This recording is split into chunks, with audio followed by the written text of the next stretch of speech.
1990s மலைகள் சூழ்ந்த ஒரு அமைதியான கிராமம் இருந்துச்சு. அந்த கிராமம் ரொம்ப அழகா இருக்கும். காலையில எழுந்த உடனே பறவைகள் சத்தம், வீடுகள்ல குளம், சமையல் வாசனை. ஆனா அந்த கிராமத்துல ஒரு விஷயம் மட்டும் எல்லாரையும் பயமுறுத்தும்.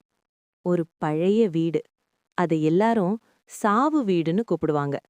ஏன்னா ஒவ்வொரு தமிழ் புத்தாண்டு நாளும் அந்த வீட்டுக்குள்ள யாராவது போனா அவங்க உயிரோட திரும்பி வரவே மாட்டாங்க. ஃபூ. அந்த வருடம் அருண் நகரத்திலிருந்து அவன் பாட்டி வீட்டுக்கு புத்தாண்டு கொண்டாட வரான். கிராமம் முழுக்க சந்தோஷம். காலையிலேயே எல்லாரும் கோலம் போட்டுக்கிட்டு புதிய உடை போட்டுக்கிட்டு சாமி கும்பிடுறாங்க. அருணும் அவன் நண்பர்களும் சுரேஷ், பாலா, கண்ணன், ரேவதி எல்லாரும் சேர்ந்து கிராமத்துல சுத்திக்கிட்டு இருந்தாங்க. அப்போதான் அருண் அந்த வீட்டை பார்த்தான். மற்ற வீடுகள்ல எல்லாம் தோரணம் கட்டி விளக்கு ஏற்றி இருந்துச்சு. ஆனா அந்த ஒரு வீடு மட்டும் கருப்பா, அமைதியா, உயிரே இல்லாத மாதிரி நின்னிருந்துச்சு. அது என்ன வீடுன்னு அருண் கேட்டான். அவங்க எல்லாரும் ஒரு நிமிஷம் அமைதியா இருந்தாங்க. பிறகு சுரேஷ் மெதுவா சொன்னா, அது சாவு வீடுடா. அந்த வீட்டுக்குள்ள போனா திரும்பி வர முடியாது. அருண் சிரிச்சான். இதெல்லாம் பழைய கதைகள், நம்பவே முடியாதுன்னு சொன்னான். ரேவதி மட்டும் பயந்த மாதிரி பார்த்து, அருண், இதுல ஏதோ இருக்குது, போகாதன்னு சொன்னா. ஆனா அந்த வயசு, அந்த டேரிங், அதை யாரும் கேட்க மாட்டாங்க. அந்த இரவு புத்தாண்டு வர இன்னும் சில நிமிஷம்தான் இருந்தது. கிராமம் முழுக்க கொண்டாட்டம், சத்தம், சிரிப்பு.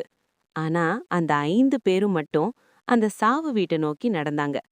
வீட்டுக்குள் நுழைஞ்ச உடனே ஒரு விதமான குளிர். உள்ள காற்றே இல்லாத மாதிரி. அமைதி, ரொம்பவே ஆழமான அமைதி. சுவர் முழுக்க கருப்பு கரைகள். பழைய பொருட்கள் தூசில மூழ்கி இருந்துச்சு. மத்தியில ஒரு பெரிய கண்ணாடி. இதான் பேய் வீடான்னு பாலா சிரிச்சான். அவன் கண்ணாடி மேல கை வச்சான். அடுத்த நொடி அவன் முகம் மாறுச்சு. டா, என் கை வெளிய வரல. அவன் இழுக்கிறான், ஆனா கை உள்ள போயிட்டே இருக்கு. என்னை யாரோ இழுக்குது. அவங்க ரியாக்ட் பண்ணும் முன்னாடியே பாலா அந்த கண்ணாடிக்குள்ள இழுக்கப்பட்டான். ஒரு நொடி அவன் இல்ல. அந்த வீட்டுக்குள்ள குளிர் இன்னும் அதிகமாகுது. ரேவதி கத்துறா, நம்ம வெளிய போலாம். அவங்க கதவு பக்கம் ஓடுறாங்க. ஆனா கதவு தானா மூடிக்குது. அந்த நேரம் மேல மாடியிலிருந்து மெதுவா பாத சத்தம். டக் டக் டக். அருண் மெதுவா மேல போறான்.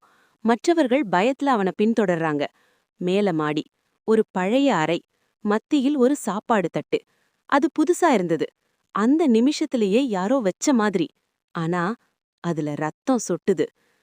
அதே நேரம் ரேவதி மெதுவா திரும்பி கண்ணாடி பாக்குறா. அவளோட ரிஃப்ளெக்ஷன் தெரியும். ஆனா பின்னாடி ஒரு பெண் நிக்கிறா. முடி முழுக்க முகம் மூடி, தலை சாய்ந்து. அவள் குரல் மெதுவா கேக்குது. நான் மட்டும் இல்ல. அடுத்த சில வினாடிகளில் சுரேஷ் கீழே விழுந்து கழுத்து முறிஞ்சு போகுது. கண்ணன் சுவர்ல அடிச்சு தூக்கி வீசப்படுறான். அந்த வீட்டுக்குள்ள இப்போ ஒரு பேய் மட்டும் இல்ல, ஒரு சாபம். ஒவ்வொரு புத்தாண்டும் இந்த வீடு ஒரு உயிரை எடுக்குது. அந்த உயிர் அந்த வீட்டோட புது குடும்பமாகுது. இப்போ ரேவதி மட்டும் உயிரோட இருக்கா. அவள் அருண் கிட்ட ஓடி வரா. ப்ளீஸ், நம்ம வெளிய போலாம். அருண் அவளை பார்த்து மெதுவா சிரிக்கிறான். அவன் கண்கள் கருப்பா மாறுது. ஹூ, நான் வெளிய போக மாட்டேன். இப்ப நான் தான் இந்த வீட்டோட அடுத்தவன். அவன் ரேவதிய பிடிக்கிறான். அவள் கத்துறா, அருண், விடு. ஆனா கதவு முழுசா மூடிக்குது. அடுத்த நாள் காலை கிராமத்தார் அந்த வீட்டை திறக்கறாங்க. உள்ள அருண் மட்டும் அமைதியா உட்கார்ந்திருக்கான். அவன் மேல பார்ப்பான், சிறிய சிரிப்பு. புத்தாண்டு வாழ்த்திக்கள் டேமில். அவனுக்கு பின்னாடி முழு குடும்பம் நிக்குது. இந்த வீடு ஒவ்வொரு புத்தாண்டும் ஒரு குடும்பத்தை உருவாக்கும்.